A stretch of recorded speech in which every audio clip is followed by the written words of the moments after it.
અને આ સીધી પટ્ટી આખી રાખવાની. ચાલુ કર્યું? બોલતી નહીં પણ.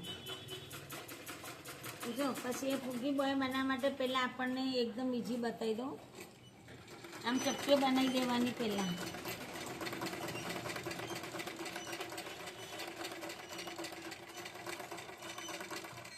પછી વચ્ચેનો ભાગ આવે ને એ વખતે તમારે અહીંથી ડબલ લેવાની. આમ જો 3-4 લેવાની. જો ભેગી ભેગી ફૂગી બોય બનાવવાની છે આપણે. અને 5ની ફૂગી બોય છે નાની. પહેલાં આ બનાવી દેવાની ચપટીઓ.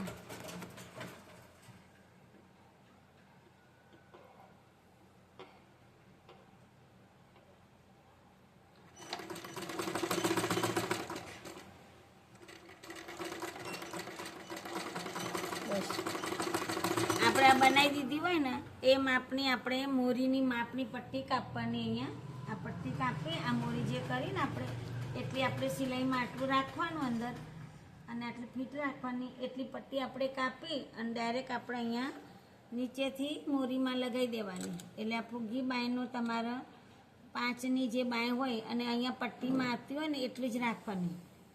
વધારે નાની મોટી પટ્ટી થવું ના જોઈએ. 4ની બોય કરવી હોય તો અંદર દબાઈ દેવાનું કાપડ. હજુ આના માપનું પહેલાં બનાવી દેવાની સરળ રીતે. તમારે ફૂગી બનાવી દેવાની પછી તમે ડાયરેક્ટ અહીંયા લગાવી દેવાનું. પણ આપણે અહીંયા થોડું કામ ખૂટે એટલે તમારે એક ચપટી કાઢીને આના માપનું આપણે આ કરી દેવાનું. પણ આ માપનું જ કરવાનું.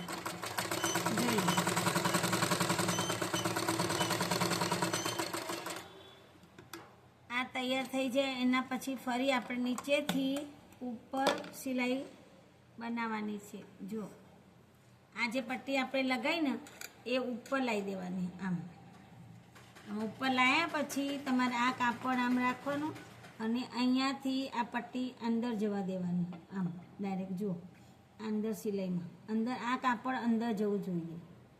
દેખાવું ના જોઈએ.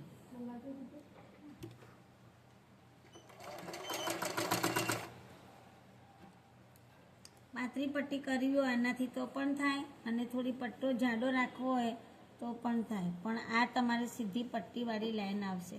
જુઓ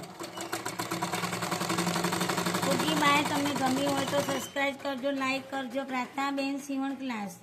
અને તમારે કંઈ પણ શીખવું હોય તો તમારે ફોન નંબર આપેલો હોય એમાં તમારે ફોન કરી શકો છો. જો તમારે આ પટ્ટી લગાવતી વખતે આ ધ્યાન રાખવાનું કે નાની મોટી ના થવું જોઈએ. આટલું પટ્ટી વાળ્યા પછી જ તમારે અંદર આ પટ્ટો આવશે. અને મોટા પટ્ટાની પણ બાય અલગ હોય છે પણ આ નાની ફૂગી બાય છે. તમારે અંદર કાપડ એકદમ રેડી થવું જોઈએ. જો આમ એના પછી તમારે લેસ નાખવાની હોય તો પણ લેસ નાખો. લેસ નાખવાની તમે હવે બી આ દેજે એ હાલા માપ ઉપર હાલા માપ લે પેલા એ સિલાઈ મારી દેવાની છે એટલી બાર રૂપિયા સોશી લેવાનું છે. પણ પછી બીજી બમાં જોઈએ ને તમારે સિલાઈ મારી દે બસ એમ કાપ લે છે. અને આ જે ભાગ ઉપરનું આવ્યું એ તમારે પેલા જે આપણે બ્લાઉઝ સીવાના ને એ બ્લાઉઝમાં ખભામાં આ પછી આમ લગાવી દેવાની. એટલે આ ફૂગી બાય તૈયાર આપણને આ થઈ ગઈ. જોઈ લો એ તો લગાવી આલી પછી પછી આ ડાયરેક્ટ લગાવી દેવાની. અને અહીંયા આપણને અહીંયા લેસ નાખવાની છે. અહીંયા ઉપર લેસ પણ નાખી શકાય. જો બે થઈ જાય ને.